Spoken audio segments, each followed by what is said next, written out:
He is the creator and sustainer of all the worlds, whether those worlds are known or unknown to mankind.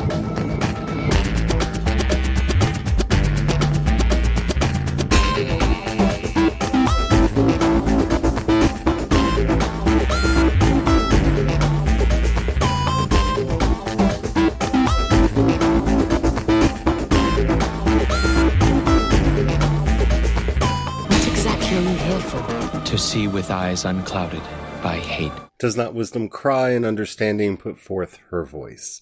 Hello everyone, my name is Charlie. You might know me better as sci-fi fantasy writer C.E. Dorset, and today we are continuing our read-through of The Prophet by Kahlil Gibran, picking up with the chapter on pain.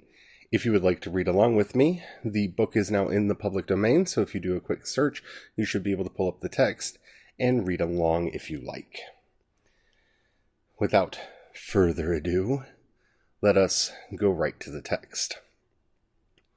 And a woman spoke, saying, "Please tell us of pain." And he said, "Your pain is the breaking of the shell that encloses your understanding. Even as the stone of the fruit must break, that its heart may stand in the sun, so must you know pain. And could you keep your heart in wonder at the daily miracles of your life, your pain would not seem less wondrous than your joy. And you would accept the seasons of your heart, even as you have always accepted the seasons that pass over your fields. And you would watch with serenity through the winters of your grief." Now, one of the most interesting things about this chapter is that the prophet mixes and merges our concepts of physical pain with mental and emotional pain. And in some ways, I would say there is some connection there. I do not claim to be an expert on pain by any stretch of the imagination, but I have had, problems with my knees and back and some internal problems since I was very young. That I had an operation when I was a child that caused me to have sudden spasmodic pain, internal pain, for years before they figured out that they had kind of botched the operation and left a huge amount of scar tissue on the inside of me that was causing the problem, and I then had to have another surgery to have it removed. And as such, throughout my life, I have had a strange experience with pain in that I don't have any real memories of a life without some sort of intense pain in it. I don't. I mean, I have memories prior to the operation, and they're more like images or brief, glimpses of things. But some of my earliest, most vivid memories are of sweeping and intense pain. So throughout my life, I have done many things to mitigate the pain. And the one thing that has helped me most recently in my life is a practice that I picked up from Thich Nhat Hanh's book on reconciliation, which is to bring mindfulness to the pain. The miracle of mindfulness, as he calls it.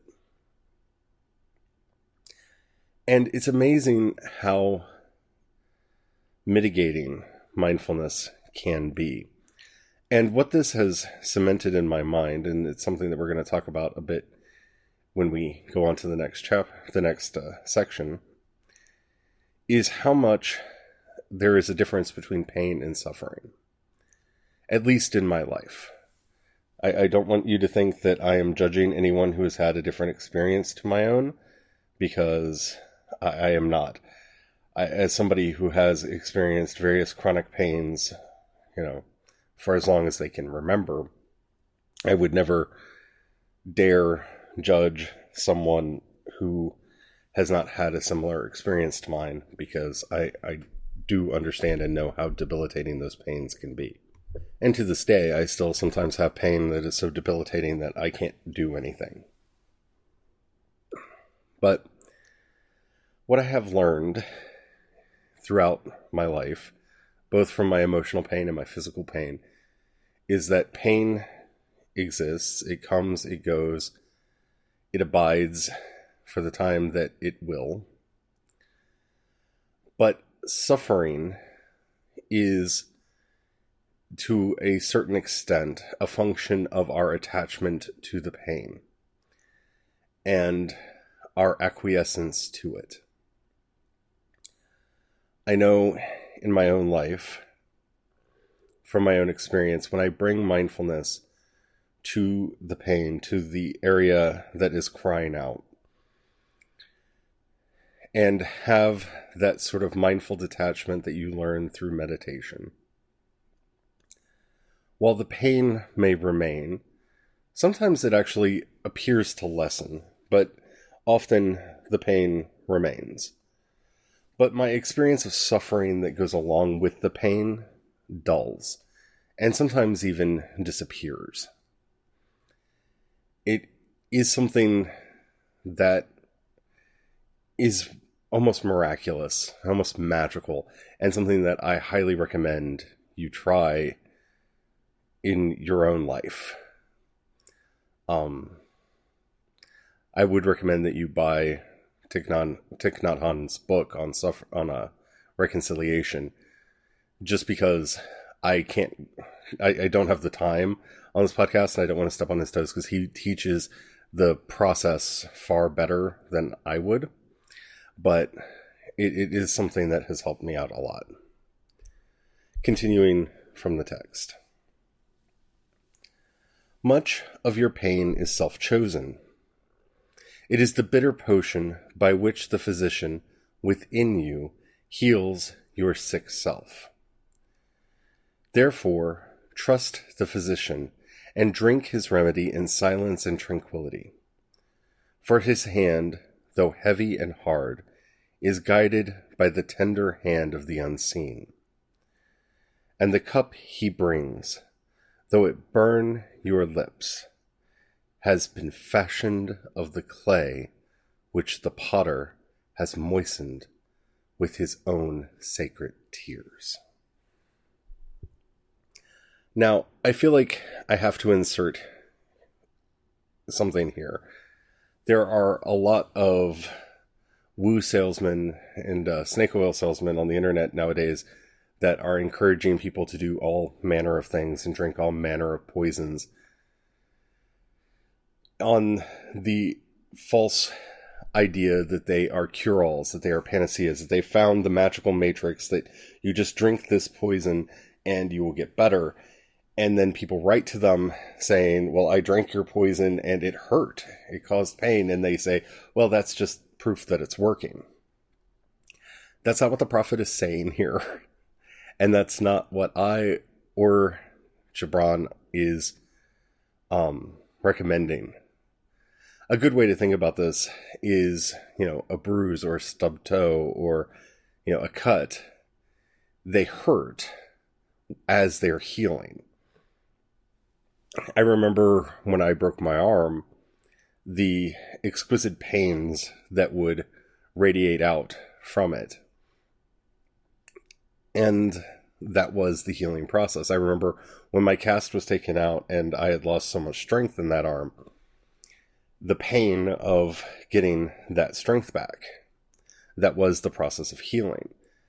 I know from my own experience with my daily exercise, it causes pain in my legs, it causes pain in my back, but that is the muscles trying to strengthen themselves. It is the system trying to right itself.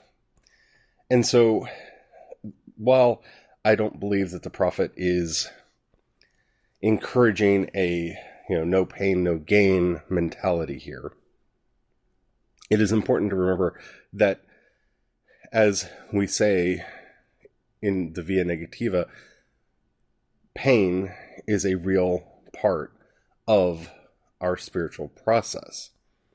Grief comes, pain comes. These are things that are natural to our lives. Those pains, those wounds will heal, and very often that pain is part of the process of healing. I know from the various surgeries that I've had throughout my life, there is an immense amount of pain that often goes with the recovery process. But that pain is necessary to get to the other side so that healing can set in. So, I hope that that's helpful. Let's go on to the next chapter. And a man said, "Speak to us of self-knowledge." And he answered, saying, Your hearts know in silence the secrets of the days and the nights. But your ears thirst for the sound of your heart's knowledge. You would know in words that which you have known in thought. You would touch with your fingers the naked body of your dreams. I love this opening part of the discourse here because it touches on something very real to any of us that are on the mystic path, that we often acquire a certain knowing, a certain understanding that we can feel in our bones about a certain thing. But when we try to put it in words, when we try to share it with others, those words fall flat. Those words don't cover the actual knowledge we're trying to share, the actual insight we're trying to share. We desperately want to put them into words, one, so we can understand them better, but two, so we can share them with others. And those words are all too often a pale imitation of the experience itself. You've heard me on this podcast often refer to the tabaratic light that many experience during meditation. What this is you will be sitting in meditation, and though the external illumination doesn't change, you will sense and feel. It's more than just seeing light surrounding you. You will experience it in such a tangible, real way. And we, in the Christian tradition, connect this to the light that the apostles experienced on Mount Tabor. It's so much more than just light. It's not just, everything got bright for a second. It's hard to explain this experience, so we coin this term.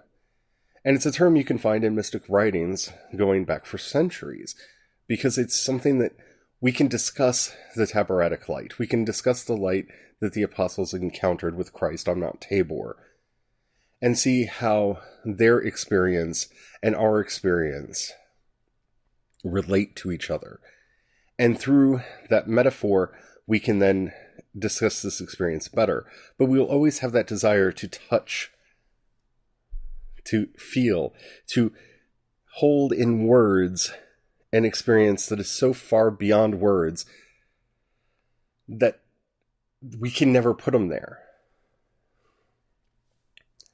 So don't feel frustrated about that.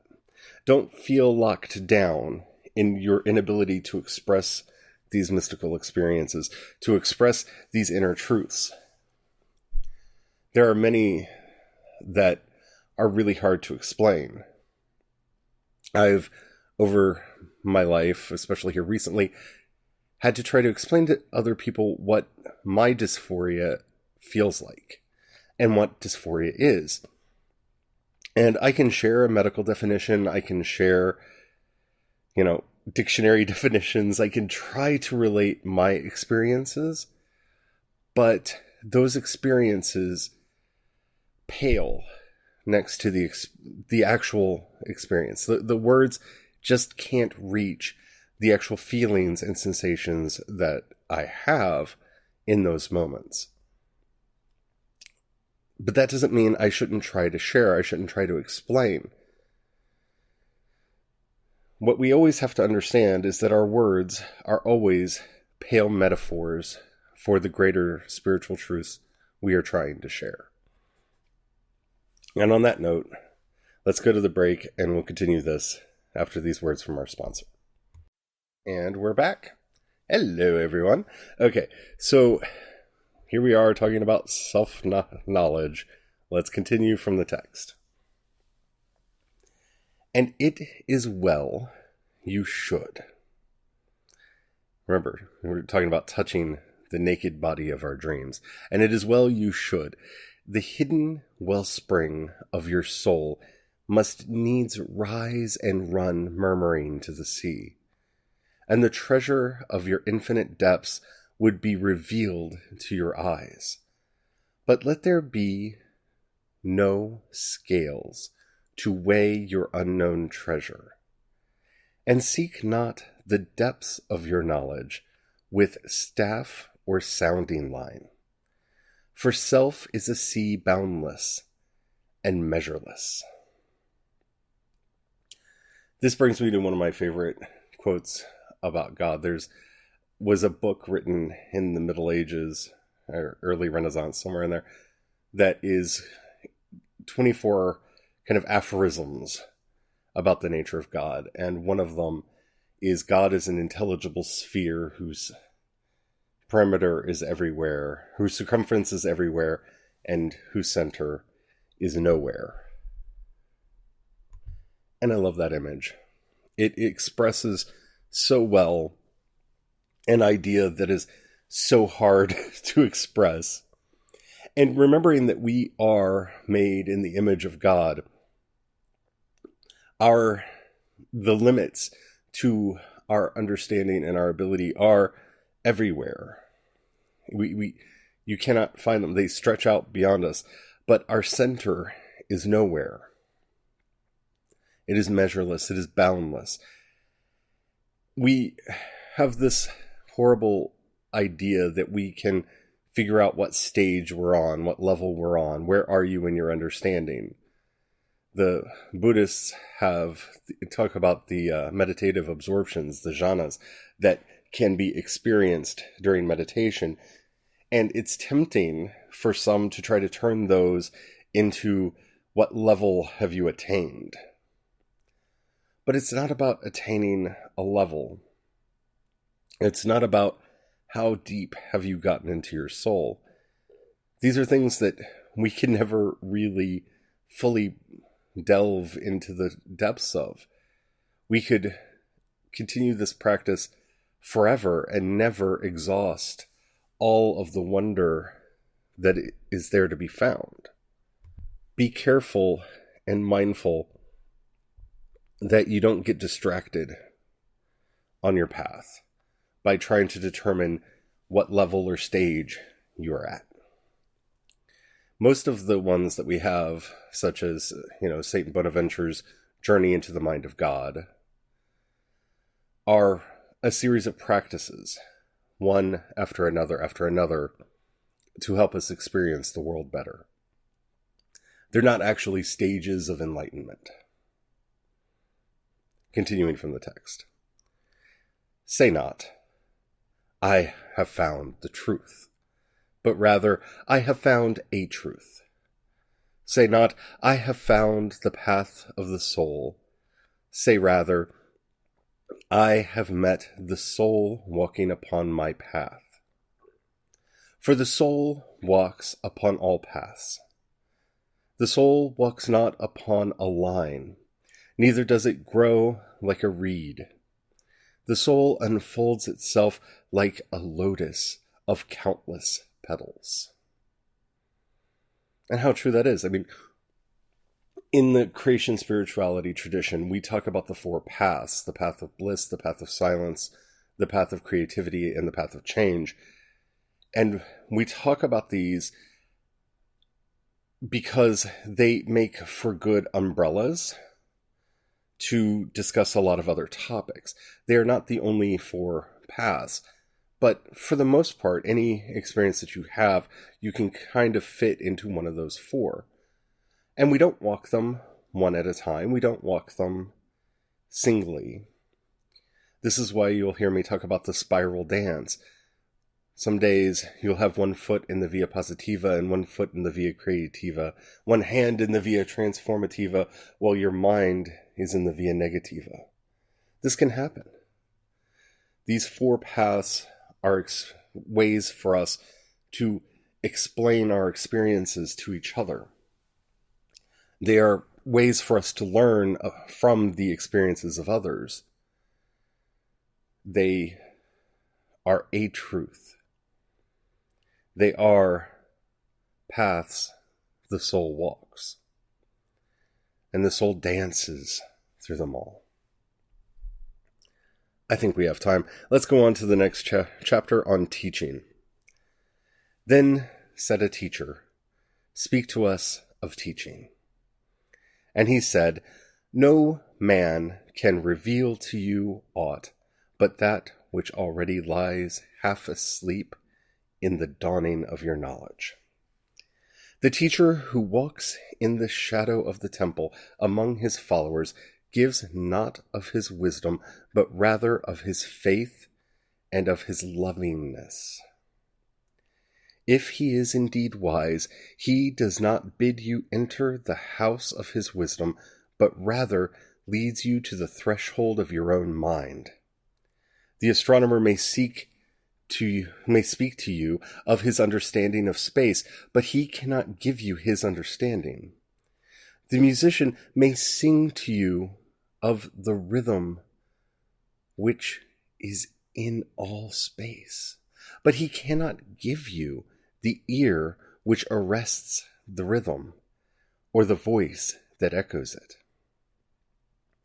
And he who is versed in the science of numbers can tell you of the regions of weights and measures, but he cannot conduct you thither. For the vision of one man lends not its wings to another. And even as each one of you stands alone in God's knowledge, so must each one of you be alone in the knowledge of God and in his understanding of the earth. This is a theme I stress on this show repeatedly and constantly. I am not here as the wise teacher to guide you into all truth. We are here together to seek out the voice of wisdom. Her voice is not my voice. Perhaps from time to time, I will speak and she will speak through me, or with me, or beside me, or around me, or through the words that I use inspire wisdom in you. Sometimes through the words I use, she inspires wisdom in me, which is why I enjoy doing these podcasts. But I do not speak with wisdom. I cannot share with you the wisdom that I have, which is why I often speak of my faith and my loving kindness and my compassion and my understanding of these things. These things I can share with you. My wisdom will not help you. And anyone who tells you that they have found a secret that once shared with you will change your life, very often they're misleading you. They're after your money. They're after your attention. They're after your devotion. You see, the real practice of spiritual teaching, the real goal of any of us who wish to lead others to wisdom, is to explain as we see, and to give others the tools that we have used and the inspiration to find their own tools to find wisdom on their own. I cannot share with you what I know. And it's not because I am greedy. It's not because I want to hoard it all to myself. It's because I understand what I understand through the myriad curves and contours of my own life. my experiences, my life colors everything that I know, and everything that I believe, and everything that I will ever say. And unless you have had the same experience, unless you've lived the same life and read the same books and sat with the same teachers and done the same practices, and I mean same, I mean identical down to the moment. So you would have to be 42 years old. You would have to have gone through every experience I did at precisely the same time that I did. You wouldn't fully understand where I'm coming from. And that's true with you. I cannot fully understand your wisdom because I haven't lived your self-same life. This is the power of metaphor. This is the power of myth. This is why we use these phrases. It's why we talk about the paths, because I have my experiences of the four paths, you have your experience of the four paths, and as we talk about those experiences, we can point each other further down that path. We cannot, unfortunately, show each other the wisdom, the experience, the joys and the sorrows that we have encountered along the way. I, in my life, have experienced things that are so far beyond words that I don't know even how to bring them up right now when I'm just trying to say that they happened. But that's okay, because you don't have to have the same experiences that I did. You don't have to have the same life that I have had. In fact, it's better that you don't. Because in not having my life, you don't have my sorrows, you don't have my pains. And I don't have yours, I have my own. As Jesus said, the day will have the evil sufficient to itself. I have my life, and I have my wisdom. I can share with you what I can. I can share with you the guideposts along the way. And I would love for you to be doing the same with me, because that's how we learn. That's how we seek out wisdom's voice. And that's the brilliance of the prophet, is throughout the book so far, the prophet has spoken so eloquently on so many topics. And in the end, and we're not at the end of the book yet, but in the end, the prophet reminds us that he's not teaching us wisdom. He's merely speaking of his faith and his lovingness. And so long as we understand that this is the faith of the prophet, that this is the faith of Al-Mustafa, and the faith of maybe Kahlil Gibran, though he himself said he learned a lot through the writing of this book, that he felt the book was writing him as much, if not more, than he was writing the book. We're not here to take in the wise words of the book and to follow them in rote repetition. We are here to listen to the faith of the prophet, and in them to be led to the threshold of our own minds where we can encounter wisdom on our own. I hope you've enjoyed this episode. I really do love talking about this stuff. If you've enjoyed this episode and the app that you're listening to me on allows you to rate either this episode or the podcast in general, please do that. That helps out a lot. That tells the algorithms to share Wisdom's Cry with more people. If you have a buck you can throw my way, in the show notes you'll see a link that says join my Anchor support community and support this podcast. Or depending on some of the apps, actually have a button that says support. If you click that, you can support at the $1, $5, or $10 a month levels. I don't get to set those. Those are just how the app, the service that I use works. That money goes to me and helps me to continue doing these episodes, as well as paying for upkeep on the website and the tools that I use to make this stuff. Especially because I'm probably going to have to get a new mic soon, which I'm not looking forward to. If you don't have a buck you can throw my way, or you don't feel like doing it right now, that's perfectly all right. I do not do this podcast for money. I really do this podcast because I want to talk to you and share with you the insights that I have experienced throughout my life. and help you to find wisdom. But the two things you can do for me is pray. Pray for me. Your prayers have power. Never doubt the power of prayer. And it really would help me out a lot if you would include me in your prayers. The other thing that you could do is if you know anybody that you think would benefit from this podcast, please do share it with them. That helps out a lot. If you want to follow me on social media, you can find me at Wisdom Cries Out on Twitter and find a link to all my social media and everything over at wisdomscry.com. Until next time, may God bless you and keep you, ever growing in wisdom and compassion. Amen.